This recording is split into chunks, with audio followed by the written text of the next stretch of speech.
This channel does not promote any violent, harmful, or illegal activities. All content provided by this channel is meant for an educational purpose only. এবার রাজ্যের আলুর সংকটেও নাম জড়ালো অশান্ত বাংলাদেশের। বাংলাদেশে আলু পাঠাতে সাহায্য করছে কেন্দ্র। অভিযোগ তুললেন আলুর দাম নিয়ে বিধ্বস্ত মন্ত্রী বেচারাম মান্না। পাল্টা জবাব বিজেপি।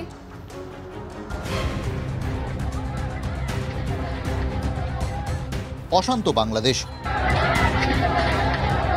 এই পরিস্থিতিতে ভারতের সঙ্গে বাংলাদেশের বাণিজ্যিক সম্পর্কও ধাক্কা খেয়েছে। কিন্তু রাজ্যের মন্ত্রী বেচারাম মান্নার অভিযোগ, বাংলাদেশে আলু পাঠাতে সাহায্য করছে কেন্দ্র, যার জেরে আলু সংকট তৈরি হচ্ছে রাজ্যে।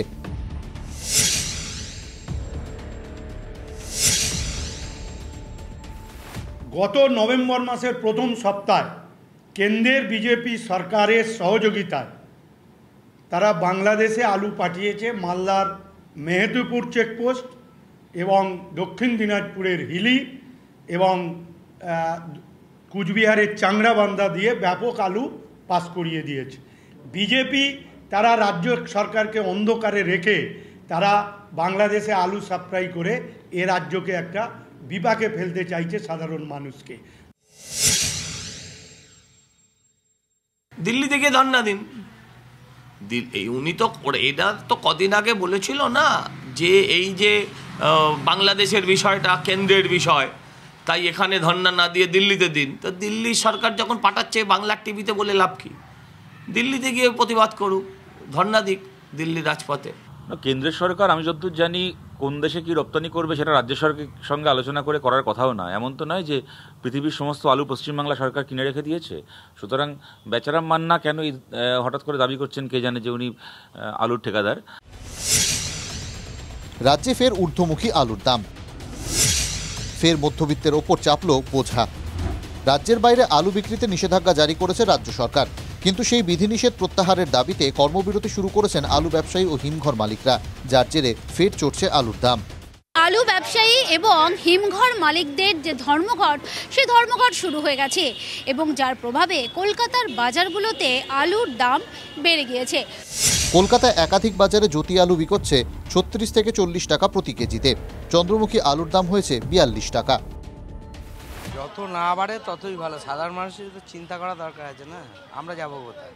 বাড়লেও খেতে হবে। সাধারণ মানুষের খুবই অসুবিধা, আলুর দাম বাড়া মানে সাধারণ মানুষের খুবই কষ্টের।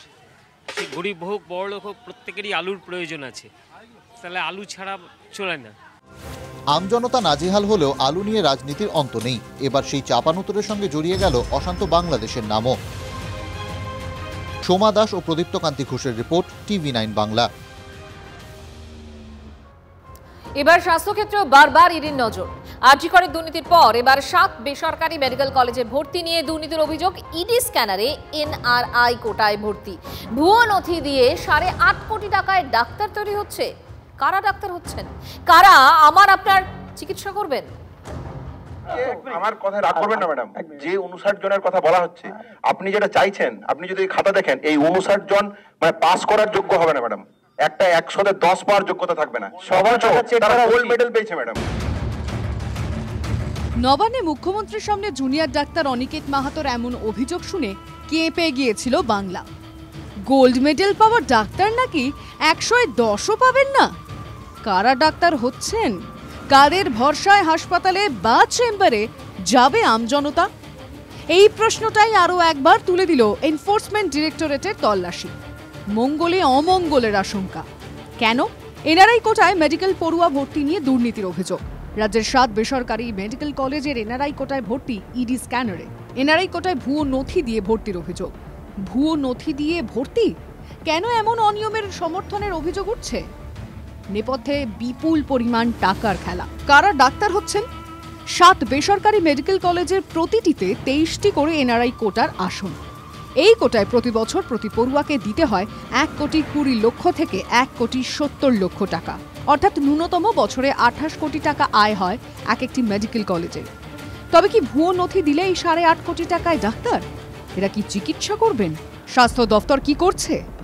এপ্রিলে ইলেকট্রনিক্স কমপ্লেক্স থানায় FIR করেন শুভেন্দু অধিকারী। স্বাস্থ্য শিক্ষা অধিকর্তার নাম করেই অভিযোগ করেছিলেন শুভেন্দু। রাজ্য সরকার সেই তদন্ত না এগোলেও ইলেকট্রনিক্স কমপ্লেক্স থানায় দায়ের হওয়া FIR হাতিয়ার করে তদন্তে নামল ইডি। 17 সাল থেকে 2023 সাল পর্যন্ত যারা ডিএমই ছিলেন, director of medical education, including স্বাস্থ্য সচিব রাজীব সিনহা থেকে নারায়ণ স্বরূপ গম, আপনারা সুটকেস আর ব্যাগ গোছান, সময় আপনাদের হয়ে গেছে, নতুন বছরটা ভালো যাবে না। ইডি সিবিআই ফেল করছে নাকি তাদের মাস্টাররা আসলে চাইছে না ইডি সিবিআই তদন্তে রাজ্যের অপরাধীরা ধরা পড়ুক, চাইছে না। রাজ্যের অপরাধীদের পাশে দিল্লির মাস্টাররা আছে, বিজেপির মাস্টাররা আছে। ইডির স্ক্যানারে লক্ষণ শেঠের মেডিকেল কলেজ, অনুব্রত ঘনিষ্ঠ মলয়পীঠের মেডিকেল কলেজ, দুর্গাপুরের একটি মেডিকেল কলেজের সূত্রে কয়লা পাচারে অভিযুক্ত বিনয় মিশ্রের নামও সামনে আসছে। বজবজের বুইতায় জগন্নাথ গুপ্ত মেডিকেল কলেজ ও হাসপাতালেও তল্লাশি ইডির। একসময় কাটা তেলের ব্যবসা করা জগন্নাথ কিভাবে ডাক্তার তৈরির মেডিকেল কলেজের মালিক হলেন খতিয়ে দেখছে কেন্দ্রীয় এজেন্সি। সিজার সত্যজিৎ ও সোমার রিপোর্ট, TV9 বাংলা। মহারাষ্ট্রে মহানাটক। মুখ্যমন্ত্রী শপথের আগে এবার অসুস্থ হয়ে হাসপাতালে ভর্তি একনাথ শিন্ডে। গ্রামের বাড়ি সাতারায় গিয়ে জ্বরে ভুগছিলেন শিবসেনা সুপ্রিমো। মঙ্গলবার ঠানের এক হাসপাতালে ভর্তি করা হয় মহারাষ্ট্রের বিদায়ী মুখ্যমন্ত্রীকে। কে হচ্ছেন মহারাষ্ট্রের মুখ্যমন্ত্রী? প্রশ্নের উত্তর মেলার আগেই একনাথ শিন্ডে চলে গিয়েছিলেন সাতারার দেশের বাড়িতে। ফলে শুরু হয়েছিল জল্পনা। এবার সেই শিন্ডেই ভর্তি হয়েছেন ঠানের হাসপাতালে। সুস্থতার এই বার্তায় অবশ্য জল্পনায় ভাটা পড়েনি, বিশেষ করে দিনটা যখন মহারাষ্ট্রের মুখ্যমন্ত্রীর শপথের ঠিক আগে। আগামী 5ই ডিসেম্বর মুম্বাইয়ের আজাদ ময়দানে মহারাষ্ট্রের নয়া সরকারের শপথ গ্রহণ। ইতিমধ্যেই সেখানে মঞ্চ বাঁধার কাজও শুরু হয়ে গিয়েছে। কিন্তু শপথের মঞ্চ বাঁধা হলেও মহারাষ্ট্রের পরবর্তী মুখ্যমন্ত্রী কে হবেন ফল প্রকাশের 10 দিন পরও তা ঘোষণা করা যায়নি। ফড়নবিসের বদলে প্রকাশ্য শিন্ডেকেই মুখ্যমন্ত্রী করার দাবি তুলেছেন শিবসেনা নেতারা। এবারে সেই শিন্ডেই শপথের আগে হাসপাতালে ভর্তি হওয়ায় মুখ্যমন্ত্রীত্বের দৌড় ঘিরে ক্লাইম্যাক্স তুঙ্গে আরব সাগরের তীরে। Bureau report, TV9 Bangla. এবার বাংলার রাজনীতিতে নজর রাখা যাক। এখানেও শাসক দলের অন্দরে জটিলতা কম নয়। গতকালই বিধায়কদের সঙ্গে বৈঠকে কড়া বার্তা দিয়েছেন মমতা বন্দ্যোপাধ্যায়। বলে দিয়েছেন এমন কোনো মন্তব্য করবে না যাতে দল বিপাকে পড়ে, অন্যথায় অ্যাকশন নেব। মুখ্যমন্ত্রী ধমকের পর ঢোক গিললেন বিতর্কিত বিধায়ক হুমায়ুন কবির। ভরতপুরের তৃণমূল বিধায়ক বলছেন যে মন্তব্য করাই নাকি উচিত হয়নি তার। আমি বিগত কয়েকদিন যে ধরনের কথা বাইরে বলেছিলাম সেটা আমার অনেকটাই ভুল হয়েছে। সেটা আমার সহজের উত্তরে আমি সেটা স্বীকার করেছি যে ইচ্ছাকৃত এটা করা হয়নি, অনিচ্ছাকৃত এই ভুলের জন্য আমি অ্যাপোলজিও চেয়ে নিয়েছি। আমি একটা অভিযোগ এনেছিলাম যে আমরা গ্রামের যারা এমএলএ তারা ঠিকমতো মুখ্যমন্ত্রীর সঙ্গে যোগাযোগ রাখতে পারি না বা করতে পারি না। তেনার ইচ্ছা থাকলেও তিনি সময়ের অভাবে সেটা আমাদের সঙ্গে ইন্টারঅ্যাক্ট করতে পারেন না। তো সেটা উনি গুরুত্ব দিয়ে একটা ওনার হোয়াটসঅ্যাপ গ্রুপ খুলে দিয়েছেন এবং সেই হোয়াটসঅ্যাপ গ্রুপে আমাদের অরূপ বিশ্বাস মাননীয় মন্ত্রী তার মাধ্যমে মুখ্যমন্ত্রীর কাছে বিভিন্ন ডেভেলপমেন্ট থেকে শুরু করে কোনো সমস্যা হলে সেটা ওনার গোচরে আনতে পারবে বা ওনার দৃষ্টিতে আসবে।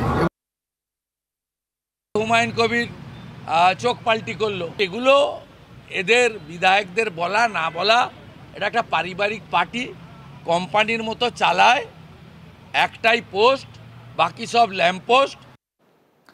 রাজ্যের সব স্কুলের 2022 সালের আগের সব পরিচালন সমিতি ভেঙে দেওয়ার সিদ্ধান্ত শিক্ষা দপ্তরের।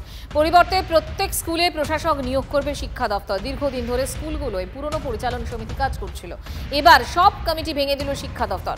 ডিআইরা স্কুলে প্রশাসক নিয়োগের প্রক্রিয়া শুরু করবেন। সব জেলার ডিআইদের নির্দেশ শিক্ষা দপ্তরে।